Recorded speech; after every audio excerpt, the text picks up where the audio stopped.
Alrighty, and we are good to go. Looks like we are live. You guys know the usual, just getting our technicals checked up and make sure we're good to go. Happy Thursday. Welcome back, all my returning patrons and my new patrons. Really glad to have you guys here today on this lovely Thursday. September is flying by. We are already on the 9th and the week is coming to a close. So we just get all these technicals all set up, guys, and we will actually just get right into it. Just make sure we're good. OBS is good. Awesome. Cool. Looks like we are all good to go. Cool.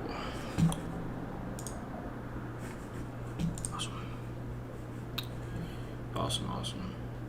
Cool. Let's move some of these in order. These are kind of out of order. Awesome.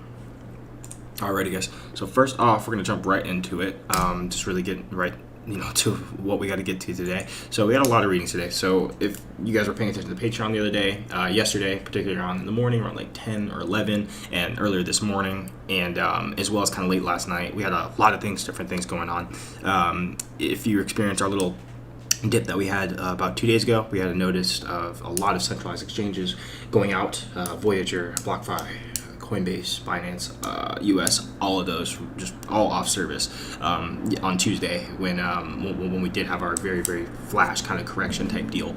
So that is what we're going to be diving in a little bit today, and also we're going to go over a lot of legal and USA representatives who seem to really not get the picture, and we're really going to dive into that as to that makes more sense. So we're going to go over a lot of Twitter stuff today, and I say this a lot is because Twitter's a really great source of information. I know it's also a very, very good social app, and it's hilarious. I love Twitter, but if you follow the right people and get your algorithm right, especially for information, like I get on Twitter to get my dose of funny, but then also getting a dose of news as well, which is awesome. So if you follow the people that we talk about in this live stream today, then definitely you can get some great news and stay up to date a lot quicker, because Twitter really gets a lot of that news firsthand. So awesome. So quick overview, we're going to go through some Twitter storms. We got McDonald's starting to accept Bitcoin in El Salvador. We're going to talk about how this is actually really, really important. Starbucks as well following this. We're going to go over the DYXD airdrop, up to 100K worth of free crypto that was airdropped from that. So if you use the Uniswap wallet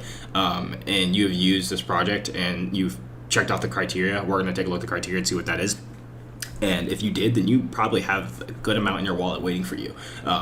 Some up to 100K, some as low as 50K. So we're going to talk about what airdrops are, just in case some of my new viewers may not understand that. But it's good to be a great day full of jam-packed information. So awesome. So first, we're going to start off with the Twitter storm. We're going to get into the kind of the meaty stuff, kind of what's going on. So Jake Chervinsky, a lawyer, we've had him on this channel at least a couple of times. We appreciate his Twitter updates, all his lawyer input, everything that he has to do in this space in terms of getting the regulations in play. So he quotes on this tweet: "You're welcome to put your entire life savings into Dogcoin or into deep out of the money options or Stratic liquid equities on a different mobile app, but how dare you consider earning 3% APY on a low risk lending platform." So this is going to tie back into what we're talking about. So Jake Chervinsky, lawyer, really great background in the law field.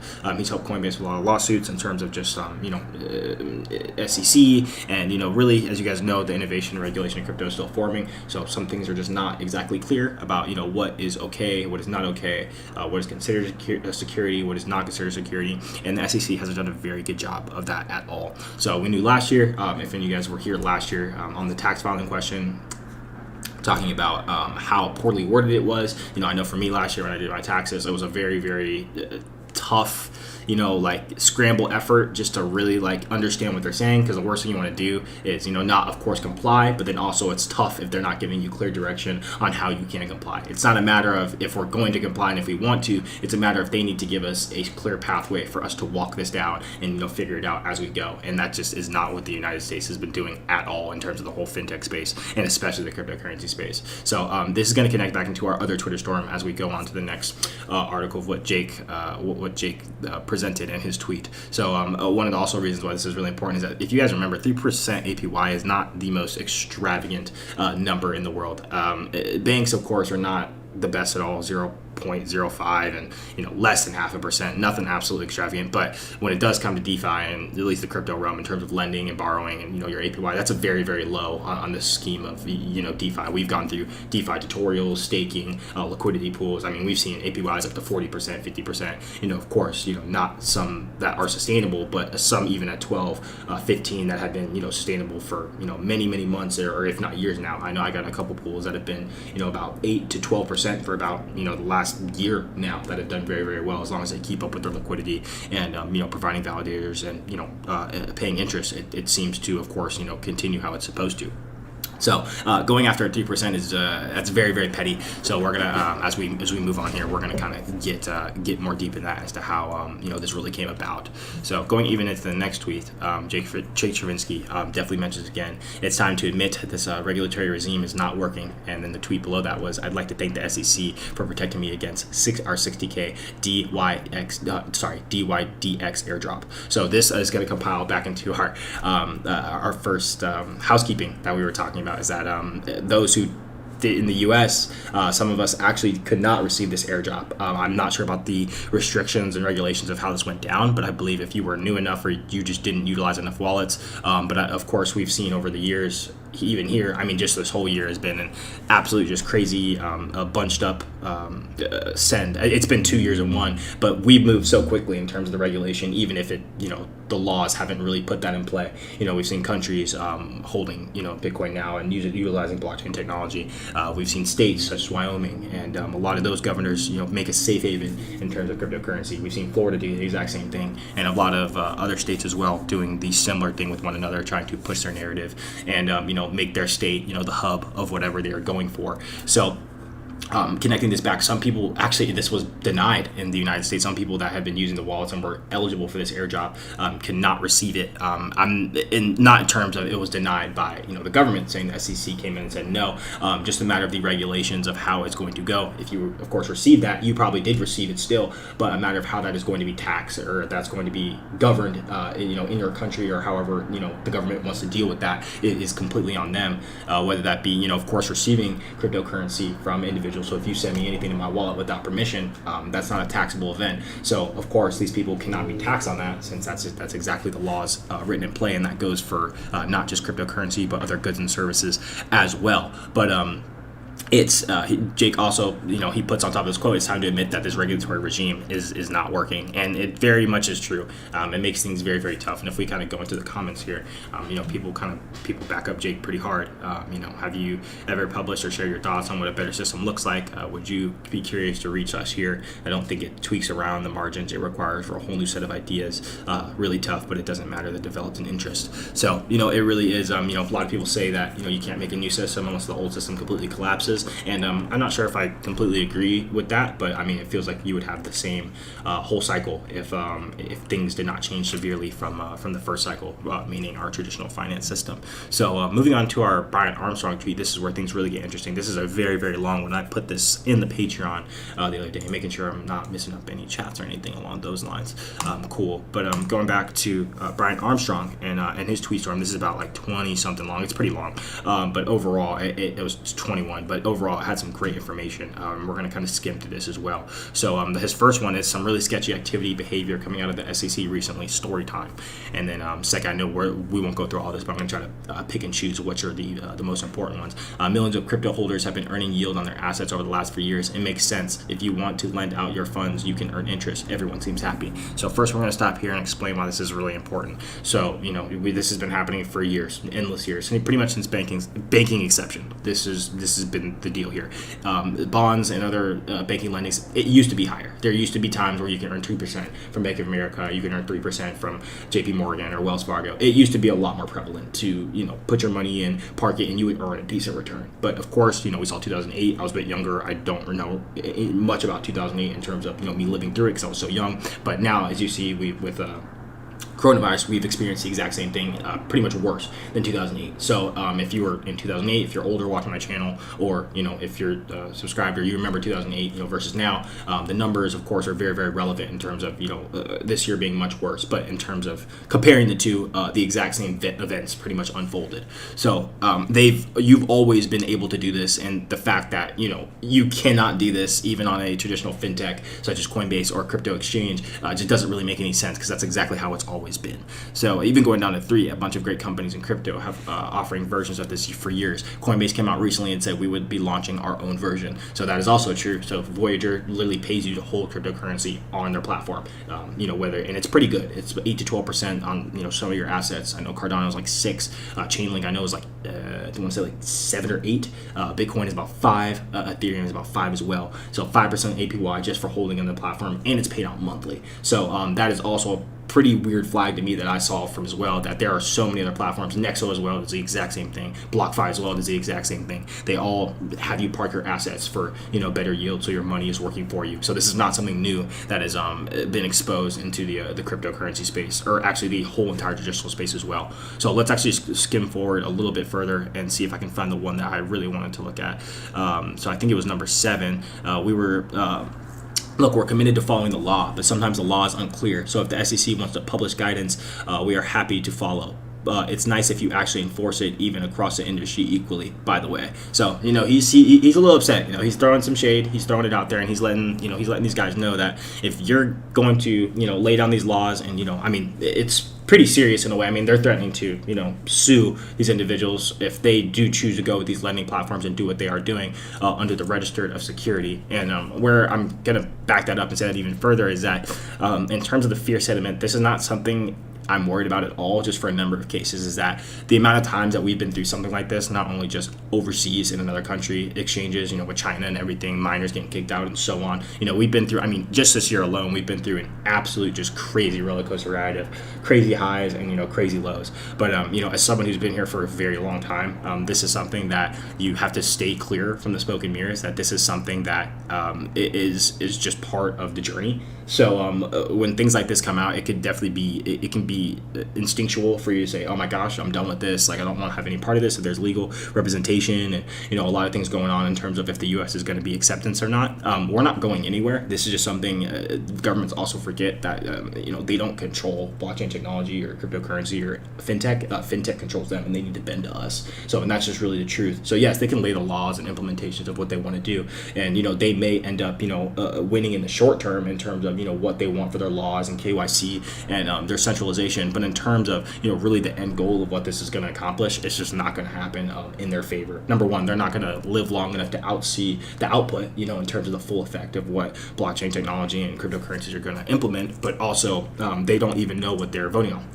That's also another key factor, is that these guys are making blind decisions on things that they have no idea what's happening. I'm not a big fan of Ted Cruz. I'm never bring politics too much into this at all. But Ted Cruz has he had a good talk last time. He was talking to the SEC, and this was at the chair board meeting, I think like a couple weeks back. And he said, he just went up there and said, hey, this is something that, number one, we're voting on. He just said exactly what I said, that we're voting on something we have no idea what we're voting on, and we're making critical decisions on something that is scary to us because we don't know what it is. So he just gave the very hard implementation of that.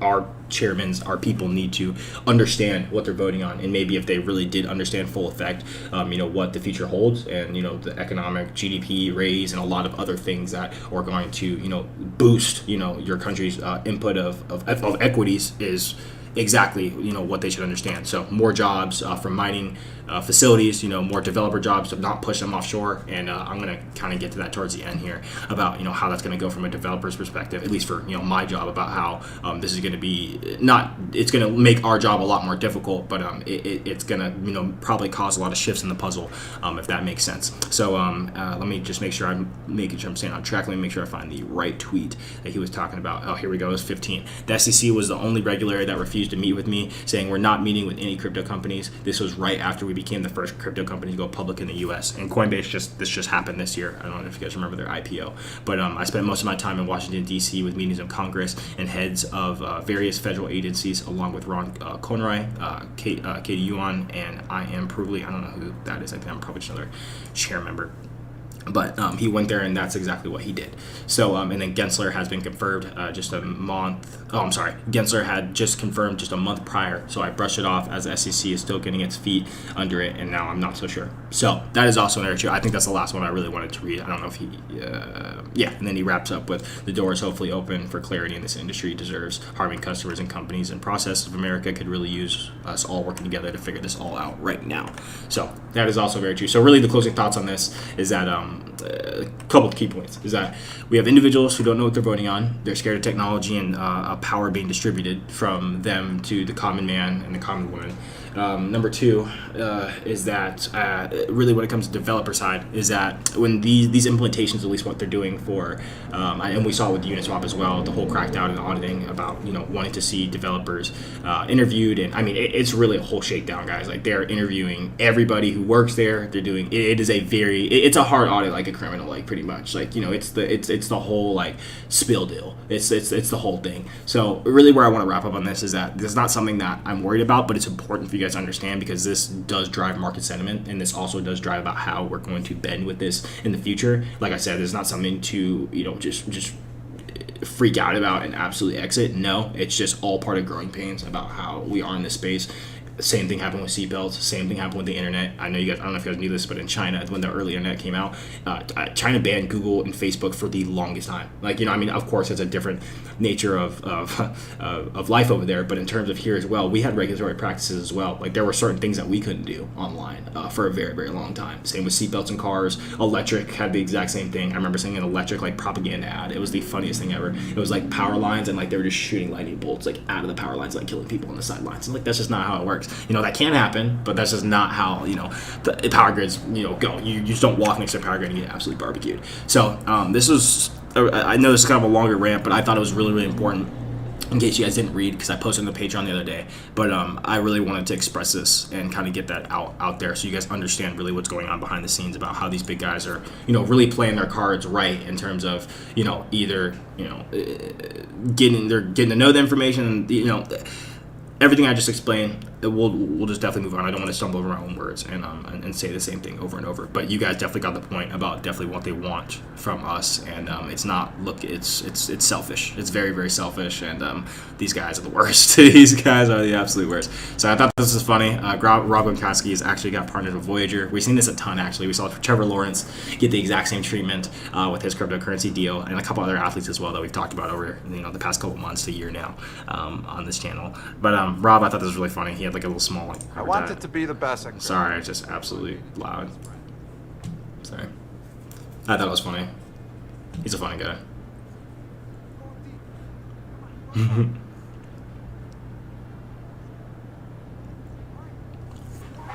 It's a little giveaway, $25,000 in BTC and VGS to win, $20K in prizes, our grand prize of $5K in crypto. Just tag your BFF and comment new best friend, follow Rob Gronkowski, and invest in Voyager. So, little free giveaway if you guys want to try to enter a contest real quick and see if you can win. So, that'd be awesome. Tell me if you guys end up doing it.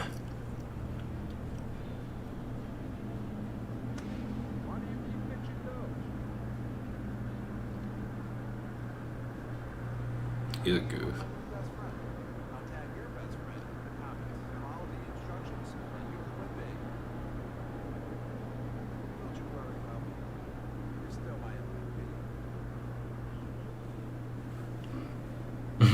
Very Gronk. That's nice. Yeah, no, that's something short. So if that's something you want to do, definitely for sure. Just give it fun. I thought it was funny, but we've seen this a ton, just in terms of a lot of crypto companies, fintech companies, going around and grabbing good influencers and people of good popularity, and not only leveraging themselves, but of course giving back to communities and people like-minded themselves. So I thought it was a pretty good concept, especially with Gronk, because Gronk's been around this space for a little while. I mean, he's got NFTs. He's one of the first athletes in the space to really come vocal about it and really implement it in his career. So definitely awesome. So let me know if you guys want to start. You guys do that. So also another really, really big news from El Salvador is the MCdonals accepting BTC. So we know that we talk about El Salvador a lot, and there's a reason, because this is going to go down in the history books for adoption. So on September 7th, El Salvador now implemented their official law for legal tender. So that means that in terms of if this were to happen here, just in terms of maybe making it more relevant,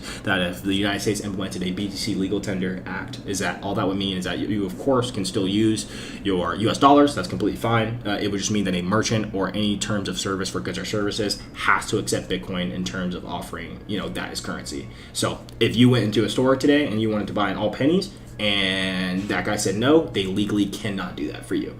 They cannot tell you no, that you cannot buy this shirt in all pennies. They would have to, of course, accept that as currency. So that exactly plays out the exact same role how it is in El Salvador. So with that being said, and how this is important for McDonald's coming back and tying into the equation, is that now we're seeing the first kind of round of how this is going to work. So all the eyes are on El Salvador. We're going to have hiccups. It's not going to be perfect. There's no way. It's already not perfect. There's already some little bit of errors with the Lightning Network in terms of small copy and pasting in their apps. I know I was looking off to find the actual source code error that was showing. So when you ended up copying a wallet address, pasting it into the Lightning Network for their citizens of their local wallets. I know everyone, of course, you can use your own wallet like MetaMask, CoinBase, or whatever you want to use. But of course, in El Salvador, you have it's not a community wallet, but it's a more government-based wallet in a sense. There you go. I guess that's more of a sense to say. So people who are not as tech savvy, who may not understand, Bitcoin is the wallet was given to them and it was pre-funded with 30, Bitcoin. You guys may have heard about that as well. But the reason, of course, McDonald's is a great start is that McDonald's has franchises everywhere around the world. There's not a place you can go around the world where you probably can't find a McDonald's. So now this is going to be the first implementation and seeing how this really goes for McDonald's for accepting BTC as legal tender and how this is going to play out moving forward. So Bitcoin, Starbucks, Domino's, Pizza Hut, a lot of those food industries are down in El Salvador, of course, and now they are going to be the first round to see how this goes. So of course, what this means is that if McDonald's likes it and this goes well in El Salvador and things continue to push, same with Starbucks and other food industries as well and services, is that there would be no issues of expanding a lot of that to other neighboring countries and of course around the world countries who of course would want that in their in their country for payments. I know for legal tender, it doesn't have to be legal tender, for the acceptance. It's just the term of they have to accept it. So it's not, you can go pay in dollars, you can go, you can keep your dollar, that's fine. No one has to use it, but it just gives us that alternative option for another source of payment. So that's a pretty big deal in terms of, how things are going to be working. I'll have to find, I don't know if there's a video on here about, if they have a video of the Lightning. It's pretty fast too. The Lightning Network is really, really fast. It takes less time than what you would do, putting your card, the chip in the chip maker, and then it spins for I remember I did it yesterday. I put in the chip and it spun for 55 seconds or 2 minutes. It was just I was like, what in the world? What is going on here? But not the worst thing in the world. It's just it's definitely a lot quicker. It's a lot quicker than my chip card. I'll tell you that right now. And also on our last reading before our our DYDX airdrop is El Salvador now owns 550 Bitcoin on their country's balance sheet, which is pretty awesome. So I saw this yesterday. The president Nayib Bukele, the president of El Salvador, he calls out the IMF. I didn't have the tweet on here, but he asks the IMF, and I think it's at the bottom of his paired tweet, whatever it may be. But he says, buying the dip, 150 new coins added, Bitcoin Day, BTC, and El Salvador flag. And he went on a pretty big tweet storm yesterday. I of course not going to call it here, but here they tell it right here. The International Monetary Fund, IMF, spoke against countries adopting Bitcoin as legal tender on several occasions. In late, IMF legal counsel said that cryptocurrencies like Bitcoin can come substantial risk and are not advisable as legal tender. So for a couple things, so Wells Fargo will lose about $400 million to $600 million, I think, a month from this implementation of Bitcoin down in El Salvador. So that's another problem for the big guys. And IMF as well, the International Monetary Fund, for those who don't know, International Monetary Fund funds a lot of smaller and less fortunate countries. The United States is not part of the IMF. A lot of places in Europe are not really part of the IMF. I know they have their hands in a little bit, but if you are, of course, in a less developed country, Ethiopia, El Salvador, Panama, a lot of those where you need a lot more economic help from outside sources, that's where the IMF steps in pretty big. So the IMF is not a big fan of this Bitcoin legal tender, as that takes away money from them and their policies for what they can implement in other countries and just other other financial fields along that sector. So they are not happy at all, and they've expressed their concern. So when El Salvador goes to the IMF for help, in terms of any banking or traditional, they are not the quickest to move with their intentions, just as that just goes, it's not going behind their back, but of course you can understand as a business, why would you want to go support somebody who's supporting the competition, in a sense, even though it's not competition. That was just kind of a simpler term. So some very interesting things to watch out for, guys. There's a lot of things shifting and a lot of things changing. And on to our last one for today. DYDX Exchanges releases governance token, making its airdrop worth up to $100,000. So what I said, I'm gonna have to check my Uniswap address. I don't know if I got 60 to 100K. I've used Uniswap quite a bit. That'd be pretty cool if I did. So I'll check later today. I have no idea. I haven't even checked. But this chart kind of goes over to what is the equivalent. So depending how much you use in programs and how many wallet addresses you use with Uniswap for this project, that is going to be equivalent to whatever airdrop you did get. So there were some people who did get a lot of money dropped to them for free for the utilization of the technology. And that's exactly what I stress on this channel, is that going in here, finding new projects, trying things out, and really just getting your hands dirty with a lot of this stuff can reward you pretty beneficially. Like, you just got dropped 50K to 100K simply just for using the platform and just using the project. You didn't even have to really buy anything, you didn't have to buy anything with the token. You just had to send enough addresses with Uniswap to swap, and you pay the gas fee, and that's pretty much it, in terms of everything else. Of course, it's up to you if you bought anything, but if you just used it and you just held a token or sent it to multiple addresses or swapped, you were eligible. So give that a check, and this is exactly the power of crypto, and it's crazy. It seems fiction. It doesn't even seem real. Like, you just got airdropped 50 to 100, life-changing money just for using a platform, and it sometimes it just doesn't click with me, and it just really is awesome. I love this space a lot. So that is just something that happens pretty often here. You will definitely see some stuff like this continuing to come a lot more common as the space matures and we can start getting new projects and things start getting safe and sound and a lot more solid as we keep moving on. So the ongoing shift to layer 2 solution, it's awesome, guys. It really is awesome. So that is it for today, guys, in terms of reading and articles. I know it was a little bit of a boring one. Not really boring. I know you guys don't really find a lot of this stuff boring. You wouldn't be watching if you found this boring. But in terms of a lot more reading and me speaking, that was definitely a lot today. There's a lot of key factors that I thought were important for us to cover today, especially in terms of the SEC and the USA really having their issues in terms of just letting innovation run its course. So other from that, guys, I will see you guys next week. I'm thinking about a video here about possibly five interview questions or 5 things that you can prepare for your blockchain job or something like that, because I know I've had a couple emails of people wanting to switch over, just not really wanting to take the full leap of quitting their job and coming into space full time, and that's never what I recommend. I of course recommend building your skills, and then when you feel ready and you got the safe cushion, you can then migrate over onto this side. But other than that, guys, thank you so much for tuning in today. I really appreciate it, and hope you guys have a great rest of your week and close out the week great. Thank you guys so much. Bye bye.